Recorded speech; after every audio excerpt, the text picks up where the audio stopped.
জল গরম বসিয়ে দিয়েছি। জলের মধ্যে দেখুন আলু, কুমড়ো, লঙ্কা কেটে নিয়েছি, ধুয়ে নিয়েছি, এগুলো দিয়ে দেবো।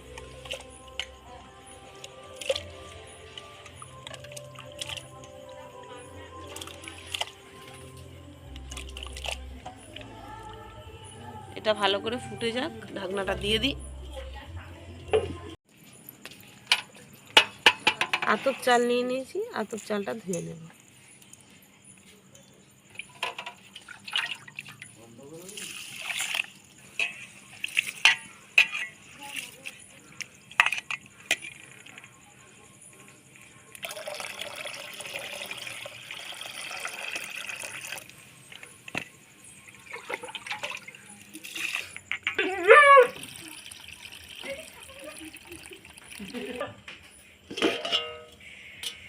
জলটা ফুটে গেছে, জলের মধ্যে দিয়ে দেব।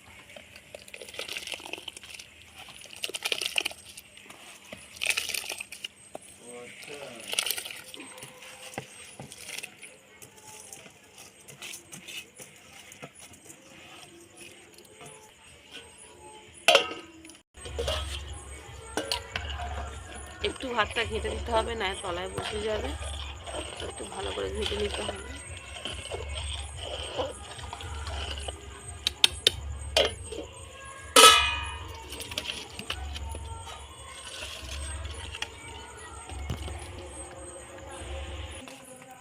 ভাত ভালোভাবে ফুটে গেছে, টমেটো ভাতে দিয়ে দেবো।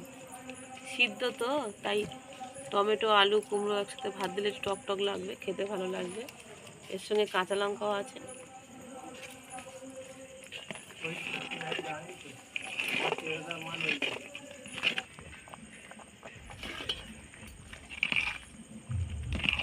এই ভাতটায় ফ্যান রাখবো, ফেনা ভাত করব। এই দেখুন ভাত হয়ে গেছে, নামিয়ে নেব।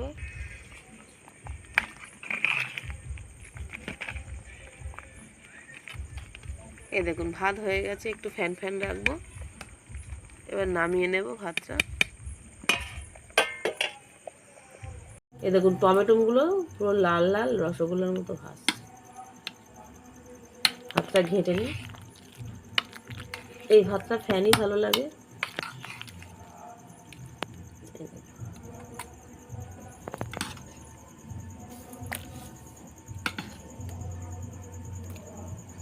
এই টমেটো দিয়ে, আলু দিয়ে, কুমড়ো দিয়ে আর এই ভাতটা খেতে খুব ভালো লাগে।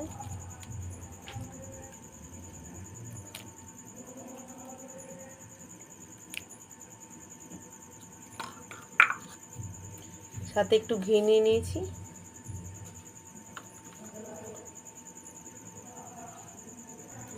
একটু লবণ দিয়ে দেবো সাইডে।